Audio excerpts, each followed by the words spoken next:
Hello and welcome back to Rock Records Reviewed. My name's Adam, and this week we're going to take a look at the 8 studio albums by progressive new wave icons, Talking Heads.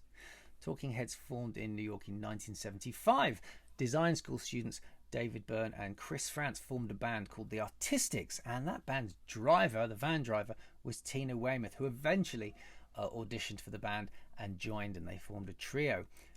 They were rounded off by Modern Lovers guitarist and keyboard player Jerry Harrison that became Talking Heads, who signed to Sire Records in 1976 and released their debut album a year later. Talking Heads are kind of pioneers of that post-punk new wave scene, and I think there are very few bands who are as critically acclaimed as they are. As they progressed, they took on funk, pop, African music, world music, and in my humble opinion, I think they did make one or two of the greatest singles of the decade. David Byrne has been accused by the other three members as being a bit of a dictator and a little bit hard to work with, and the band did eventually officially split up in 1991. Very, very influential on a diverse range of artists, perhaps most famously Radiohead, who took their very name from a Talking Heads song. I've said before that I think David Byrne is one of rock's sort of great auteurs. He's an interesting character. Yes, by some accounts he's quite overbearing in his control and his ambition. But, I don't think that's necessarily a bad thing in the world of rock and pop. But look, let's get into it. And at number 8, I'm going to put their 7th album from 1986, True Stories.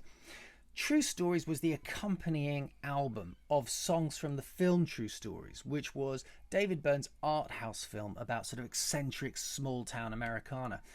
The film is a mildly diverting curio, and probably just as much can be said about this album. Wild Wild Life was the hit from this record, and it's pretty good, as is the sort of very sweet Dream Operator, but a lot of the music here lacks the diverting rhythms and tight spaces of the band's best work. It's a bit like someone has blanded the band out a little bit. This isn't a terrible record at all, but is it as interesting as David Byrne hoped it would be? I'm not so sure. Still got to number 17 in the US and went top 10 in the UK. At number 7, I'm going to put their 8th album from 1988. This was their final album as well, Naked. The band's previous 2 albums had been quite straight rhythmically, something the band had been famous for playing around with, fantastic grooves and polyrhythms. So I think they decided to move to Paris to open up their sound a little bit more. They wanted to go back more to those interesting grooves again. And immediately you can hear on the opener, Blind, the fruits of their decision. We moved away from those straight, simpler grooves that were on the previous 2 albums. And with producer Steve Lillywhite, of course, who worked with U2, you can hear that they're once again really, really embracing world music on this and meshing it with that kind of more Western angsty delivery that David Byrne has. And the results are pretty good. I think we could do with some stronger choruses on here, but this album does have some really, really good moments, not least Nothing But Flowers, which is just a sort of gloriously tuneful, light, playful rumination on environmental issues. Sadly, it's quite a long album, and that quality isn't sustained all the way through. I think it kind of runs out of steam a little bit 2/3 of the way through for me. But number 6, from 1978, I'm going to put their 2nd album, More Songs About Buildings and Food.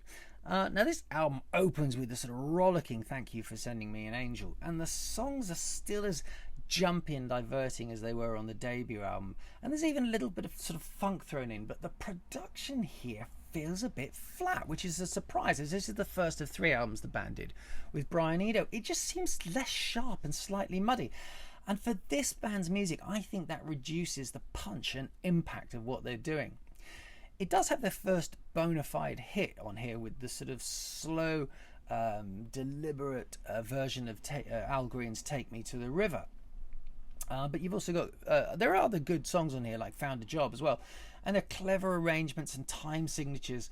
But, and there are quirky grooves that were really starting to set the band apart from their post-punk peers on tracks like "I'm Not in Love," which has, that has a nervous energy, and it shows a style that the band, I think, was really quickly beginning to make its own. It ends with the country stylings of the Big Country, which is a music the band would go back and revisit many albums later. Got to number 29 in the US, 21 in the UK, and went gold on the back of the hit single. So at number 5, I'm going to put their 6th album, Little Creatures, from 1985. Having scratched the surface of commercial success with their previous albums, this is where they really sort of finally made that big MTV 80s style breakthrough with this album Little Creatures, thanks in main to the huge hit Road to Nowhere, which you'll still hear on the radio all the time, and ably supported by other tracks like And She Was. Both very clever, catchy pop singles. And I think they sort of signalled a new direction for the band for the time being. Now, this album was voted Album of the Year by New York's Village Voice, and it is the band's best-selling album overall with over 2 million copies. But is it that good? I'm not sure, because I think apart from the singles, I think this is quite a slight record. There's that country twang to much of it that I referred to a minute ago, and that for me means that the rhythms and the grooves are far more linear and straight than we've come to expect from them, and this makes the album, dare I say it, a little bit dull. The themes of Americana, which is something Byrne went on to explore much further with that True Stories project we talked about earlier. The production is, I say this word a lot on this show, it's a little bit 80s, it's a little bit sterile, and sonically I don't hear that much personality in this album, and all the personality I do hear does come from David Byrne's lyrics and his delivery, which I think sounds much better framed on my next choice of record, which is their number 4, their debut album 77 from 1977. Now this opens with the poppy Uh-Oh Love Comes to Town, and it's got, there's still drums in here and there's catchy melody, but it's kind of a misleading opener, as from there on in it's very spiky, angular music. The innovative rhythms they became famous for were already there on tracks like Tentative Decision, and they're already far more unusual band than the usual post-punk groups that came out from the CBGB's punk rock clique, and that scene. There are tempo changes on No Compassion, and dare I say it, could this have been the beginning of punk prog? The music reflects David Byrne's voice. It's jumpy and it's anxious, and and listen to the sort of deliberately discordant bass line on the excellent The Book I Read. There's really a sense of nervous restlessness throughout here, and it's compounded by the most famous track of all, Psycho Killer, which has become a Talking Head standard. But there are lighter moments on this record, like Pulled Up, but overall this is an unusual album showing real character and potential, I think. Only got to number 60 in the UK and 97 in the US, but so there was a long way to go from here. But as debut albums with a real clear sense of identity go, this is as good as any. At number 3, I'm going to put their third album from 1979, Fear of Music. Wary of the single success they'd had with Take Me to the River, the band escaped to France and Weymouth's loft. They're France and Weymouth now, who have famously become a couple as a rhythm section. France is the drummer, Weymouth is the bass player. I'm not sure I said that earlier. And so they're rehearsing in the loft. They're working on new songs. They're working on bringing out stronger grooves, maybe even disco grooves of some of these songs. And they ended up recording a lot of basic tracks in this loft using mobile recording gear. Produced by Brian Eno, and the album opens with the sort of African stylings of Izimbra, and then you've got cities, and you can hear these rhythms are far more solid. The arrangements are straighter, but there's still that spiky restlessness in the music. Songs like Life During Wartime, Heaven, loads of great tracks on here. The lyrics are less about characters, more about situations. The characters are getting more and more bizarre and paranoid, in line with David Byrne's delivery. Robert Fripp guests on this album. Fripp, of course, from King Crimson and working with Bowie, and he adds and you've also got the charmingly named Gene Wilder on congas on this record. Sadly, not Gene Wilder the actor, that would have been a record I'd love to have heard.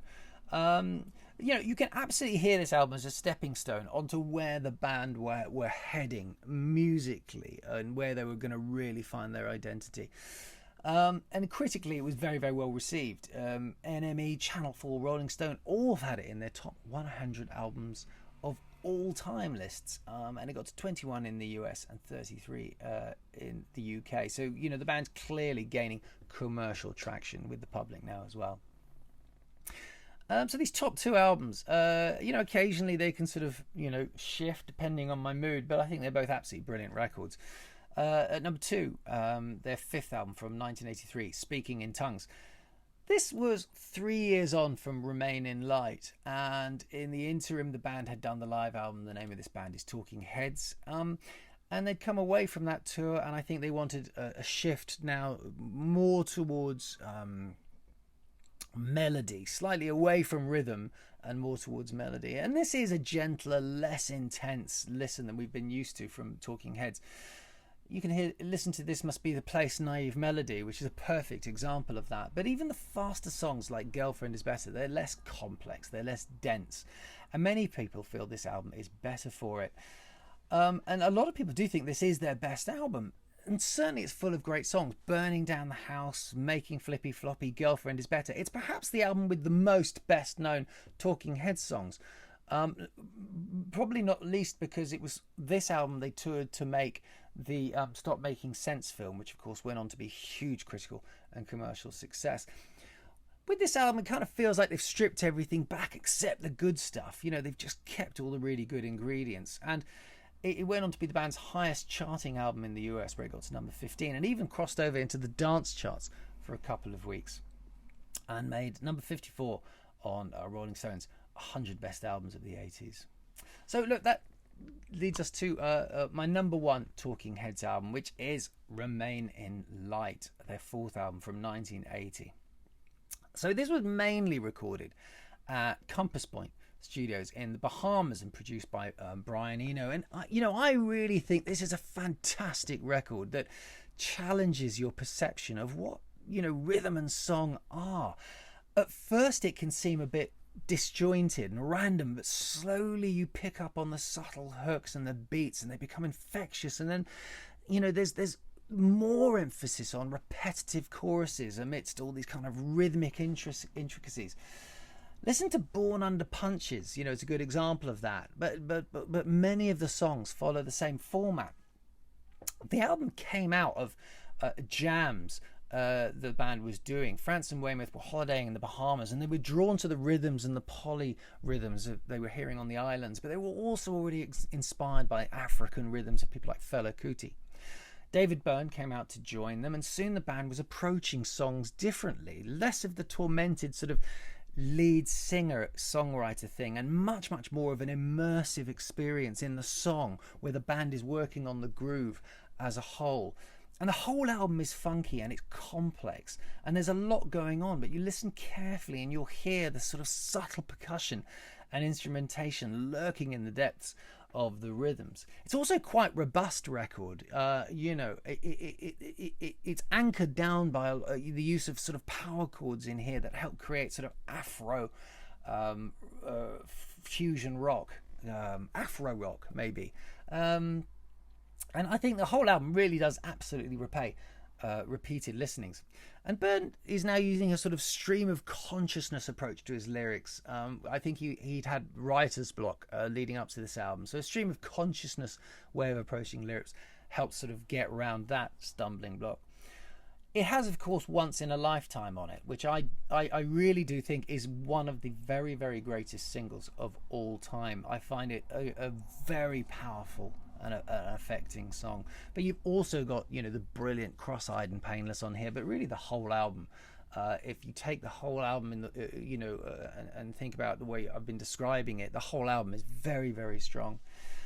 Adrian Belew is on here from King Crimson, and it would also work with Bowie. And actually, he had some very sort of scary monsters type of guitar on here. Nona Hendrix, a sort of regular Talking Heads guest, is on here as well. Got to number 19 in the US, 21 in the UK, and it rightly makes endless best of lists, including sort of 4th best album of the decade by Rolling Stone, 88th best album of all time on VH1, and it's another one of those albums that's in the Library of Congress for its cultural, historical, and artistic significance. I think on artistic significance, the album merits its place in the Library of Congress alone. I want one of my albums in the Library of Congress. I think perhaps the only way that's going to happen is if I sneak in there and just leave one lying around somewhere. Anyway, that's my list of Talking Heads albums. What do you think? Tell me about your feelings on Talking Heads and where you'd put these records. I think really the top 2 albums here are essential albums for anyone interested in post-punk music and in sort of more alternative 80s records, and perhaps essential just for anybody who loves great music. Away from Talking Heads, there was Chris Frantz and Tina Weymouth formed the Tom Tom Club, which they made a really a fun record together. Stop Making Sense is the really big sort of live album and film they did, which is another essential go-to for Talking Heads fans. David Byrne has made a number of solo albums of varying quality and continues to tour, doing groundbreaking things with his live shows. And without David Byrne, the band did reform for a record called No Talking, Just Head. And I gotta be honest here, I haven't listened to it. I'm a bit scared to. But if any of you have heard it, let me know what you think of it, and I might give it a try. Anyway, look, that's my list of Talking Heads albums. I hope you've enjoyed this week's show, and I'll see you again very soon for another Rock Records Reviewed. Thanks a lot. Bye-bye.